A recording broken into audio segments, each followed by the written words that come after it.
Yo, what is going on, guys, and welcome to another video by yours truly, guys. So yeah, today I have an interesting topic, but before we get into that, I'm going to be drawing Tanjiro and Nezuko from Demon Slayer. I've recently been reading Demon Slayer for the first time, and it is really good. Yeah, it's probably like my second favorite manga I've ever read, behind My Hero Academia. But yeah, let me know what you guys think of the drawing, and yeah, with that, let's get into today's topic. So as you know, if you read the title, which I'm sure you did, today I wanted to talk about art myths that I used to believe. And I think this is going to be a fun one because maybe some of you guys can relate. And yeah, once I, broke out of these limiting beliefs, it helped me a lot. And I'd like to share my experiences and whatnot. So yeah. So basically, there was a huge period of time where I wanted to draw, but I just kept rage quitting because I wasn't instantly good, and during that time I had a pretty bad mentality. So that eventually led me to believe some of these art myths that just are not true.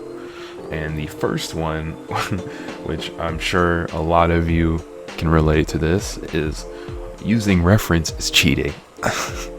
It's funny looking back at, or thinking back to that time, because I really believed that using reference was cheating back then. I really did.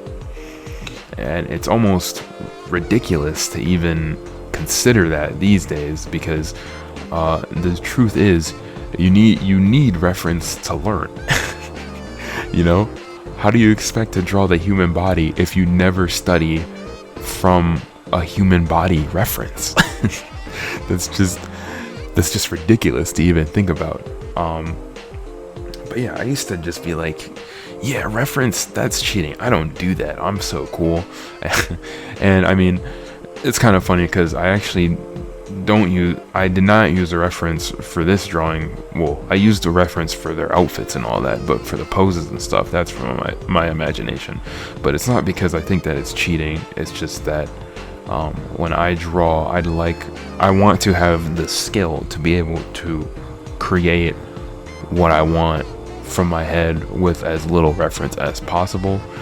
Personally, I hate getting reference, but I do know that it is very important for studying, not to just copy and say it's your own, but to study. And I do study from reference, but I don't show it, obviously, because I don't copy reference to claim it as my own. I just use reference to study. But yeah, I used to really believe that myth back then, and it really did limit my growth. And like I was saying, just thinking about it now, it's ridiculous that I even believed that stuff back then. But yeah, that was the first one I would like to talk about. And the second one, now this is the spicy one. You can only draw if you're born with the right genetics. Oh man. Yeah, I used to believe that as well, and that was probably because of a lot of things. Like I said, back then I was kind of in a negative headspace, and because I didn't get the results that I wanted instantly, I just eventually came to the conclusion, yeah, I just don't have the right genetic. It sounds so stupid, like just saying it out loud. It just sounds so dumb, but I really used to think like that. I really used to believe that because I wasn't born with the right genetics, whatever that even means, to be honest, that I would never be able to draw. And this one is very important because what really broke this myth for me was Kuzumari. And I mention him a lot, but he really helped me get out of that trap of just having those limiting beliefs. Because if you guys watch that, one of my previous videos saying, you know, the art videos that help me the most, he's got 2 videos in particular. Obviously you can watch that video if you want to know the specific videos, but he's just got one where he shows his like early art, and the other one where he shows how he got better. And after seeing those videos and everything else he has on his channel, you know, that pretty much proved to me that anybody can be an artist if they work hard at it. So that's why this one is really important to me, because before then I really thought that I would never get anywhere because I just didn't have the genetics to pursue art in, you know, in a professional kind of way, or like even get to that kind of level. So yeah, it's just crazy to think, you know, how far I've come from what it's been like 6 years ago. But yeah, and then I have one more here, which is kind of similar to my last one, but I can't draw because I don't have what this artist has. And what I mean by that is kind of bouncing off one of my previous videos, the artist makes the tool. I used to think that because I don't have like the highest quality pencil, or the highest quality drawing tablet, or the highest quality software, that I wouldn't be able to create anything at a high level. And not to kind of repeat what I said in those videos, and although the tool does help, right? Like I was saying, a more expensive tool will help. That does not mean that you can't make good art with cheap tools, and that's been proven over and over and over again. And one of the reasons actually why I wanted to learn traditional art, because after seeing artists like Kuzumari and other artists like Third PHP make such incredible art with just a basic mechanical pencil, it really kind of drilled it into my head that it's not the tool, you know, it's just the artist and their skill and how they use the tool to create whatever it is they're creating. And I always highly respected artists who can make so much out of so little, and I wanted to emulate that. So that's why, it's part of the reason why I am drawing traditionally with just, you know, basic sketchbook and a basic pencil. You know, nothing crazy, no fancy crazy setup with like a giant graphics tablet that's like $1,000. It's just, you know, the pencil, the eraser, and the sketchbook, less than $20. You know what I mean? Probably less than like 15. But yeah, those are the 3 major myths that I used to believe when I was starting art. And, you know, eventually I just got fed up with like kind of being in such a negative headspace that I was just like, screw this.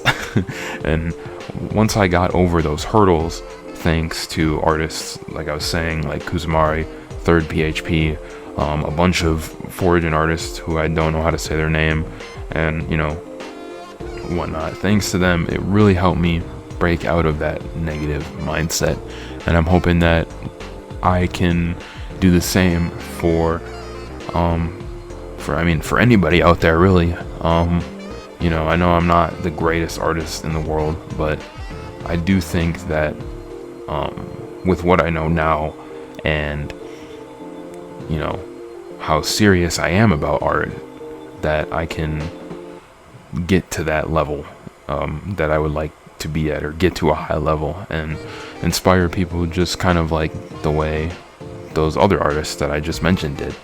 I guess to talk about some future updates, I just recently got an iPad, and I do want to get back into digital art at some point.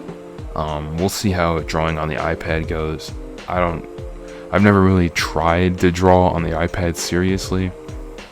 Still gonna mainly prioritize traditional art, obviously, because if you guys, you see my art goals for 2026, I do want to get good at traditional art, and that is my priority. But that doesn't mean I just want to throw away digital art, you know what I mean?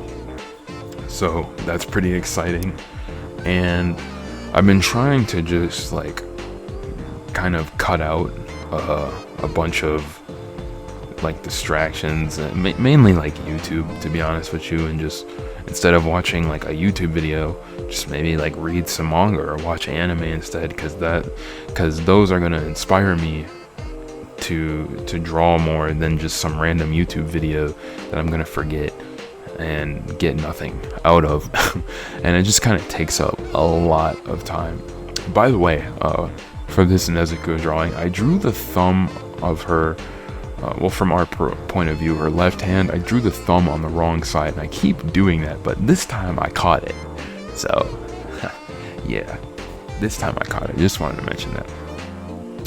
But yeah, it was kind of another short video. I like keeping my videos around like the 10 to 15 minute mark, because I don't want them to be too long, but I also don't want them to be too short. Still trying to find that balance of like talking about a art related topic, but also talking about drawing and like the drawing itself and stuff like that. And hopefully you guys enjoy what I put out there and get something out of what I have to say. Yeah, we got about a minute left. Just want to say thank you guys so much for the support, and hopefully you guys get something out of this, because I definitely wish that I could have gotten out of that negative headspace a lot sooner than I did, and I want to do the same or help other people who are in a similar situation, even if I'm not the greatest artist out there. But I am trying to get to that level. But yeah, with that, we're coming close to the end here. So if you guys like this video, make sure to hit that like button, subscribe, do all that YouTube stuff, comment, let me know what you think, give me ideas, and with that, I'll let this drawing finish, and I'll see you guys in the next video. Thanks guys, and bye-bye.